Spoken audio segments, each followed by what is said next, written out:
E20 ethanol blending को लेकर इस समय बहुत सारे विवाद चल रहे हैं।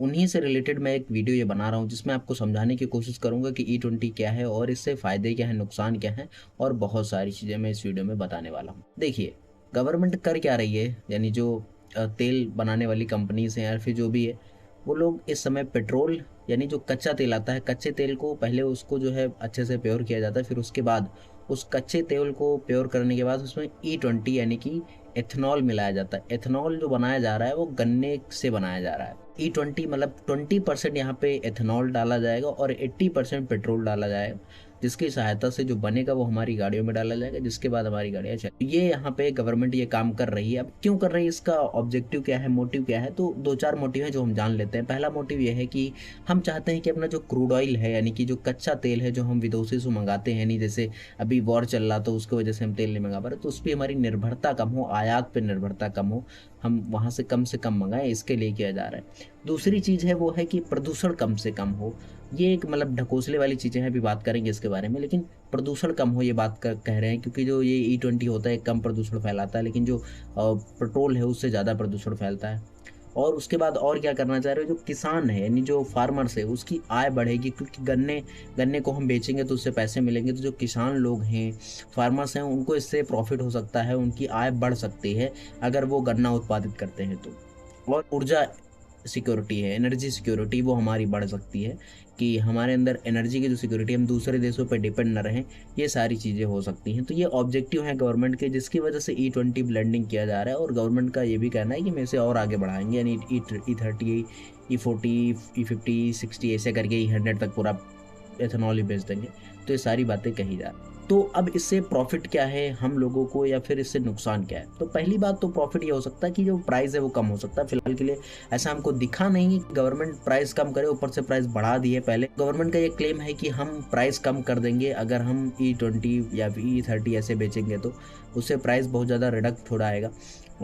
तो अभी भी कोई प्राइस कम नहीं है, अभी भी प्राइस बहुत ज़्यादा है। अन्य कंट्रीज़ के मुकाबले हमारे देश में जो तेल बिक रहा है वो बहुत ज़्यादा है। गवर्नमेंट इस पर बहुत ज़्यादा टैक्स ले रही है, ऐसा नहीं करना चाहिए। क्यों?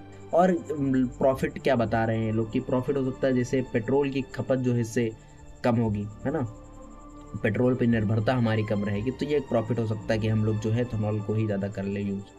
ठीक है। और हो सकता है कि जो ग्रीन हाउस गैसेस हैं वो जो कि पेट्रोल यूज़ करने से, डीजल यूज़ करने से बहुत ज़्यादा होती है, कह सकते हो कच्चे तेल को यूज़ करने से बहुत ज़्यादा होती हैं, उससे हमको फ़ायदा होगा। ग्रीन हाउस गैसेस कम मतलब जो है निकलेंगे, जिससे फ़ायदा हो सकता है हमको। ठीक है, एनवायरनमेंट को फ़ायदा हो सकता है। उसके साथ साथ जो है विदेशी मुद्रा जो है, यानी कि जो हम फॉरेन ट्रेड करते हैं, फॉरेन करेंसी जो हम, जैसे मान लो हमको किसी देश से कुछ लेना होता है, तो हम किसी देश से कुछ लेते हैं तो हम डॉलर्स में लेते हैं, ना कि जो है रुपीज़ दे के हम एक्सचेंज करते हैं। हमको उसे डॉलर्स देना पड़ता है। तो डॉलर्स जो होते हैं हमारे पास, डॉलर देखो, अगर हम 100 रुपये देते हैं तो हमको $1 देगा। तो इस हिसाब से जो है डॉलर क्या पड़ जाता है, हम लोगों को महंगा पड़ जाता है, जिसकी वजह से दिक्कत आती है। तो विदेशी मुद्रा में बचत हो सकती है, ये बात यहाँ पे कही जा रही है। जैव ईंधन यानी बायोफ्यूल्स हैं, उनको जो है काफ़ी ज़्यादा मतलब जो है उन पे हम अपनी निर्भरता ज़्यादा बढ़ा सकते हैं, तो इससे हमको फ़ायदा हो सकता है। ये सारी चीज़ें तो जो कह सकते हो हम यूनिवर्सिटी के गुणगान गाना चाहे तो कर सकते हैं, लेकिन इन्हीं जितनी भी मतलब कह सकते हो बेनिफिट्स हैं, इन्हीं सब में हमारी जो चैलेंजेस जुड़े हुए हैं। E20 ब्लेंड करना चाहिए, नहीं करना चाहिए, बहुत से देश करते हैं, बहुत से देश नहीं करते हैं।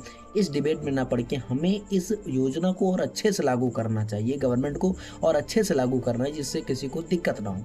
क्या कौन कौन सी चैलेंजेस हैं, ये हम अगर बात करें तो चैलेंजेस में सबसे पहली चैलेंजेस है कि जो पुराने व्हीकल्स हैं, यानी जैसे मेरी बाइक 2018 मॉडल है, तो 2028 तक की उसकी वैलिडिटी, तो अभी मैं उसको चला रहा हूँ तो उसका जो माइलेज है वो काफ़ी गिर गया। और उसके साथ साथ बहुत सारे ऐसे यूट्यूबर्स हैं, बहुत सारे ऐसे लोग हैं जिन क्लेम करते हैं कि उनका माइलेज गिरा है, और एब्सोल्युटली गिरा है। इस बात को मैं भी एडमायर करता हूँ।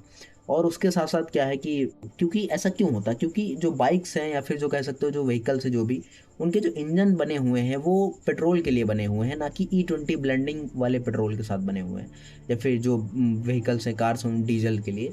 तो ये सारी चीज़ें हैं, अगर उस तरीके से बनी ही नहीं है तो कैसे आप चला लोगे, ये बात है ना। तो ये सारी चीज़ें हैं। और उसके साथ साथ जैसे जो इसमें जो बनाया जाता है ना एथेनॉल, उसमें बहुत ज़्यादा वाटर का यूज़ होता है, बहुत ज़्यादा वाटर कंजप्ट किया जाता है। मुझे को डाटा तो एग्जैक्ट नहीं पता है, लेकिन हाँ इतना पता है कि बहुत ज़्यादा पानी लगता है अब अगर हम एथेनॉल बनाते हैं तो, है ना। तो इससे बहुत बड़ी दिक्कत है, पानी की क्राइसिस आ सकती है। तो ये सारी प्रॉब्लम्स है, चैलेंजेस हैं। और चैलेंज क्या है इसमें, जो हम गन्ना कहाँ उगाएंगे, गन्ना उगाने के लिए भी तो जगह चाहिए ना। आजकल ऐसे ही ज़्यादा इंडस्ट्रियलाइजेशन बढ़ रहा है, औद्योगिकरण बढ़ रहा है, लोग फैक्ट्रीज लगा रहे हैं, लोग प्लांटिंग कर रहे हैं ज़मीनों को लेकर। प्लांटिंग मीन्स प्लैटिंग, प्लॉटिंग बोल दो, प्लांटिंग तो गलत हो जाएगा। तो प्लॉटिंग कर रहे हैं बहुत सारी जगहों पर। तो ये सारी चीज़ें हो रही हैं जिसकी वजह से कृषि भूमि बहुत बहुत कम हो रही है धीरे धीरे। और इसकी वजह से होगा क्या कि जो गन्ने की खेती कर रहा है व्यक्ति, अगर उसको प्रॉफिट नहीं मिलेगा तो वो गन्ने की खेती नहीं करेगा, वो अपना प्लॉटिंग ही करवा लेगा, तो उसमें ज़्यादा उसको प्रॉफिट दिखेगा। और जैसे जो फूड सिक्योरिटी है, खाद्य सुरक्षा, उस पर भी प्रभाव पड़ रहा है ना। तो उससे पड़ सकता है भाई। क्यों, देखिए गन्ने का उत्पादन चीनी बनाने के लिए होता है और बहुत सारी चीज़ें, गुड़ हो गया, ये बनाने में उपयोग किया जाता है ऐसे। तो ये सारी चीज़ें हैं। अगर हम गन्ने का उत्पादन इसके लिए कर रहे हैं, ना कि हम एथेनॉल बनाने के लिए, तो लोग गन्ने जो चीनी है वो कहाँ से आएगी, फिर शुगर की दिक्कत हो जाएगी, तो ये सारी प्रॉब्लम होगी, जैगरी की दिक्कत हो जाएगी। तो ये सारी चैलेंजेस है जो कि गवर्नमेंट को देखना चाहिए। गवर्नमेंट को पहली बात तो E20 फ्यूल आप दो, कोई दिक्कत नहीं है, बस उसको ऑप्शन, जो ऑप्शन आप दे रहे हो, तो पावर 10 दे रहे हो, पावर 10X, उसका प्राइस इतना ज़्यादा है। मैं देखता हूँ 127 या 130 ऐसे आसपास हो जाता है, और जबकि एथेनॉल वाला आप 102 103 का दे रहे हो। इतना प्राइस थोड़े ना ज़्यादा है। बाकी देशों में देखो कितना कम प्राइस है वहाँ पे। अरे कम से कम 100 तक तो करो यार। भाई पेट्रोल नॉर्मल व्यक्ति को दिक्कत होती है, डीजल नॉर्मल व्यक्ति को देती है। सोचो किसान को कितनी प्रॉब्लम होती है अगर वो डीजल खरीदने जाता है, क्योंकि उसको उसी को चलाकर अपने धान को सींचना है, और आप पानी फालतू की चीज़ों में ख़राब कर रहे हो। तो ये सारी चीज़ें हैं। आप कह रहे हो कि हम एक तरफ प्रदूषण बचाएंगे, उसी तरीके से आप एथेनॉल ब्लेंड करने में इतना ज़्यादा पोल्यूशन कर रहे हो कि कई सारे मतलब जो है गाँव ऐसे ख़त्म होते चले जा रहे हैं। तो ये सारी प्रॉब्लम्स हैं एथेनॉल को ब्लेंड करने में। आई होप आपको ये वीडियो पसंद आई होगी जो मैंने बताया। हाँ, गवर्नमेंट कोई देखेगा तो दिक्कत हो सकती है, लेकिन मैंने चैलेंज एक्सेप्ट किया है कि हाँ वीडियो बनाता हूँ।